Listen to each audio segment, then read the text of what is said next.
سلام بچه‌ها، حال احوالتون چطوره؟ خیلی خوش اومدید به ویدیو جدید دیگه. امروز قراره که آموزش حروف ربط در زبان انگلیسی رو با هم دیگه داشته باشیم. حروف ربط توی زبان انگلیسی خیلی کاربردی هستن بچه‌ها و همینطور توی زبان فارسی هم ازشون روزانه مدام استفاده می‌کنیم. حالا این حروف ربط چیا هستن؟ اگرچه، بنابراین، همانند، برخلاف اینکه، در نتیجه، اینا همه شامل حروف ربط میشن که ما روزانه بسیار زیاد ازشون استفاده میکنیم. حالا یه وقتی هست که داری به انگلیسی صحبت میکنی و میخوای 2 تا جمله رو با همدیگه مرتبط بکنی و اینجاست که یه لحظه قفل میکنی و میگی که من الان باید از چه کلمه استفاده کنم. این دقیقاً همون حرف ربط و کلمه ربط هستش که باید بلد باشین معنی هر کدوم رو و بدونین که از کدوم کجا باید استفاده بکنید. دقیقاً موقعی که میخواید 2 تا جمله رو با هم دیگه مرتبط بکنی و به هم ربطشون بدی، باید از حرف ربط بینشون یا اولشون استفاده بکنی. خب بچه‌ها، این ویدیو پر از نکات مفید و کاربردی، حتما نکات مهم رو یادداشت بکن و اینکه این ویدیو رو هم حتما سیو کن. بریم سراغ آموزش امروز.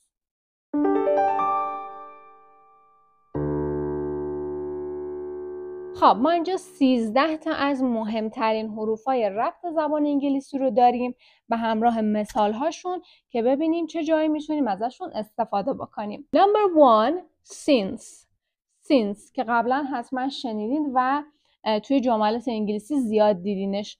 2 تا مثال برشون از این since آوردم و 2 تا کاربرد متفاوت داره. ببینیم که این کاربرداش چیا هستن. I felt better since I've been here. I felt better since I've been here. میگه من حالم بهتره، من احساس بهتری دارم از زمانی که اومدم اینجا. از زمانی که اومدم اینجا حالم بهتره. I felt better since I've been here. پس اینجا since اومده این 2 تا جمله رو با هم دیگه مرتبط کرده و به معنای از وقتی که، از زمانی که هستش. خب این از یه معنیش. جمله بعدی رو دقت کنید. Since it was late we decided to stay home. چون دیر شده بود ما تصمیم گرفتیم که خونه بمونیم. چون که دیر شده بود ما تصمیم گرفتیم خونه بمونیم و حالا بیرون نریم.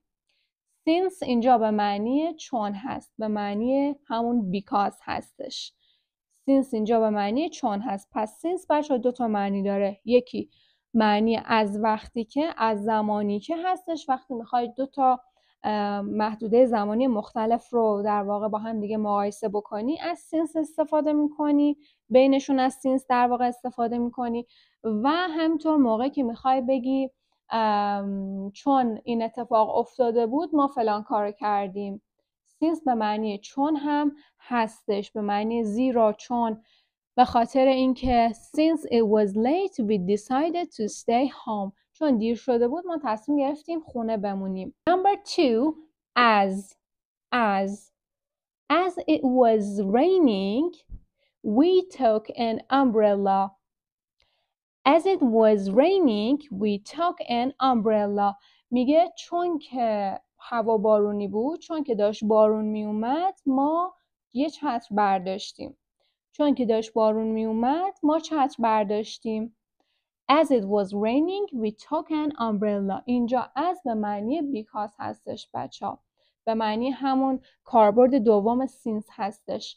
as و since پس با هم دیگه هم معنی هستن و به معنی چون، زیرا، به خاطر اینکه هستند. As it was raining we took an umbrella. Number 3 due to. The flight was cancelled due to bad weather. The flight was cancelled due to bad weather. میگه که پرواز کنسل شد به خاطر هوای بد، به خاطر هوای نامساعد پروازمون کنسل شد.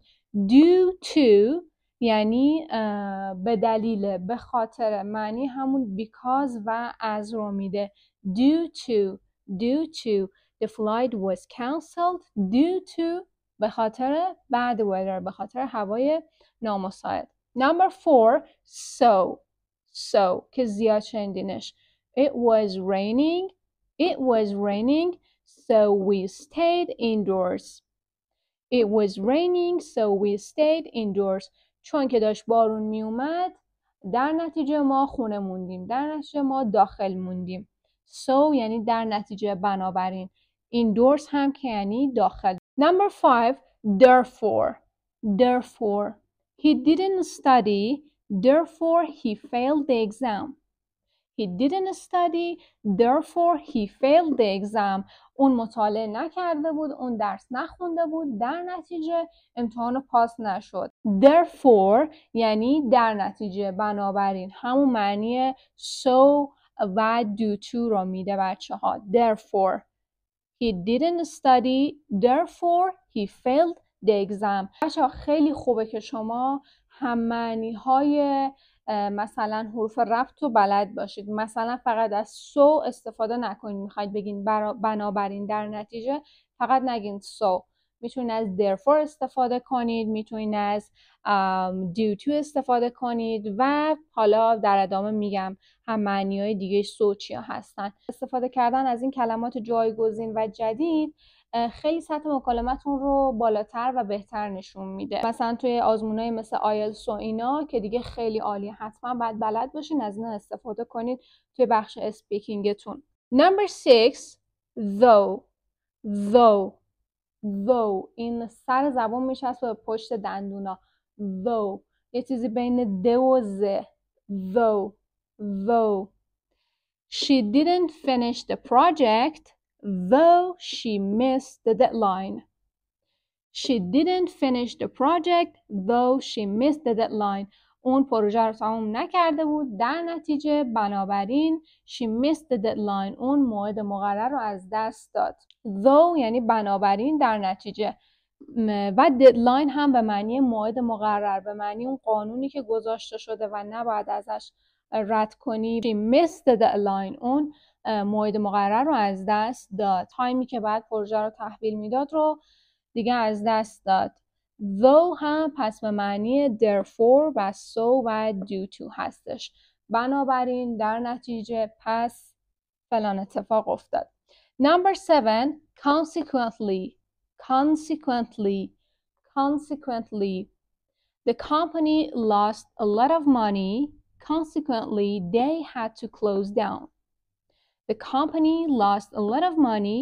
Consequently, they had to close down. میگه که کمپانی شرکت پول خیلی خیلی زیادی رو از دست داد. در نتیجه اونا مجبور شدن که تعطیل بکنن. اونا مجبور شدن که دیگه در کارخونهشون رو ببندن.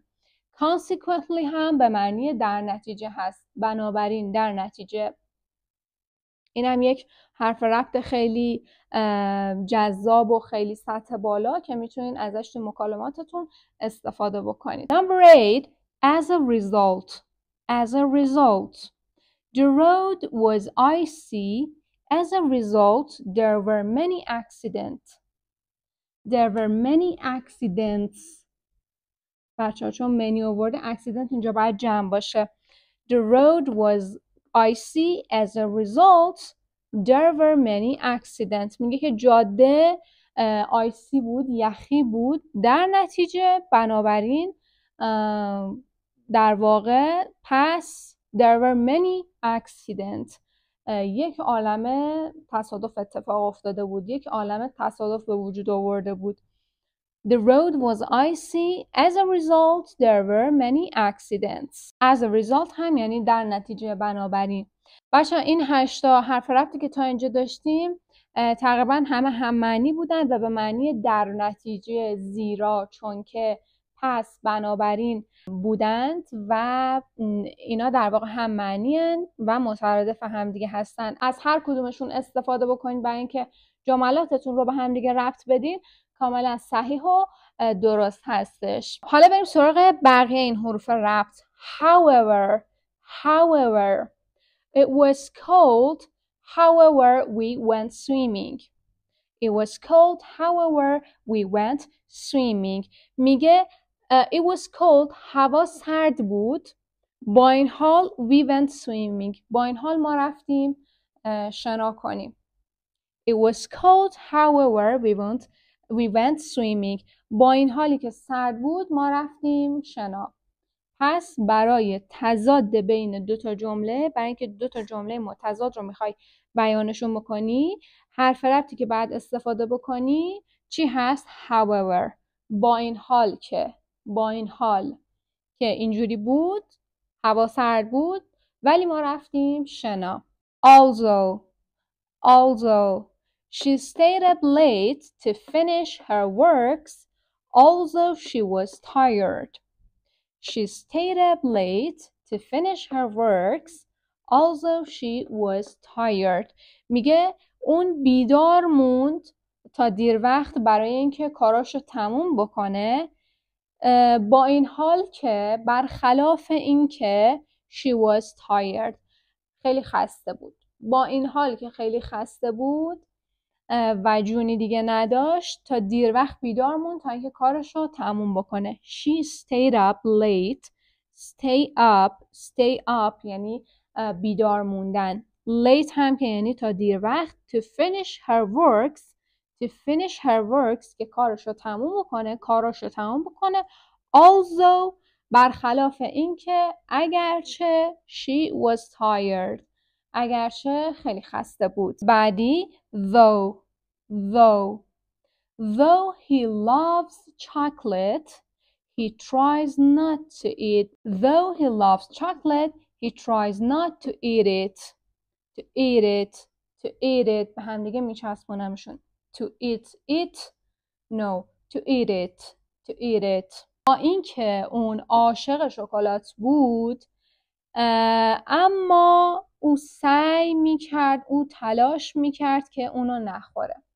با این حال که عاشق شکلات بود، اما سعی میکرد که اونو نخوره. though در واقع همون although هستش، هر دوتاشون صحیح هستن و هم معنی هستن. با این حال که اگرچه برخلاف اینکه اون عاشق شکلات بود، اما سعی میکرد که اونو نخوره، تلاش میکرد که شکلات نخوره. The next one, yet. I haven't told anyone yet. من هنوز به کسی نگفتم. I haven't told anyone yet. من هنوز به کسی چیزی نگفتم. این yet هم بچه‌ها دو تا معنی داره. اینجا به معنی هنوز هستش، من هنوز به کسی چیزی نگفتم. و حالا توی مثال بعدی He has a good job, yet he is always broken. He has a good job, yet he is always broken. میگه اون شغل خوبی داره، اما با این حال he has always broken. او همیشه جیبش خالی و همیشه بی پوله. با این حال که شغل خوبی داره، اما همیشه بی پوله. اوکی؟ پس اینجا هم در واقع معنی تضاد رو میرسونه به معنی اما هستش. اگرچه، اما. و این his بچه اینجا he has هستش. He has always broken. اون همیشه بی پوله. And the last one, despite.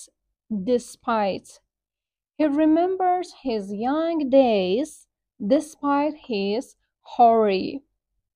He remembers his young days despite his hurry. میگه اون به یاد میاره، به خاطر میاره his young days، روزهای جوانیش رو. despite برخلاف اینکه his hurry، برخلاف اینکه بسیار کهنساله، برخلاف اینکه خیلی پیره، اما روزهای جوانیش رو هنوز به خاطر میاره. داره تضاد رو بین دو جمله میرسونه. با اینکه خیلی پیره، اما روزهای جوانیش رو به یاد میاره. He remember یعنی به خاطر آوردن his young days، روزهای جوانیش رو. despite his hurry هم یعنی کهنسال، خیلی پیر. خب بچه‌ها، این بود از پارت اول حروف ربط در زبان انگلیسی. پارت دومش رو هم براتون آماده میکنم و در چند روز آینده میذارم داخل کانال. امیدوارم که لذت برده باشین و یاد گرفته باشین از این ویدیو. لطفاً نکات مهم رو یادداشت بفرمایید. این ویدیو رو سیو کن تا همیشه بتونی بهش دسترسی پیدا کنی. اگر تا اینجا فقط یک کلمه یاد گرفتی، لطفاً ویدیو رو لایک کن و برای دوستانت هم ارسالش بکن تا اینکه اونها هم به این محتوا دسترسی داشته باشن. مرسی که با من همراه بودین. تا ویدیوی بعدی، خدا نگهدار.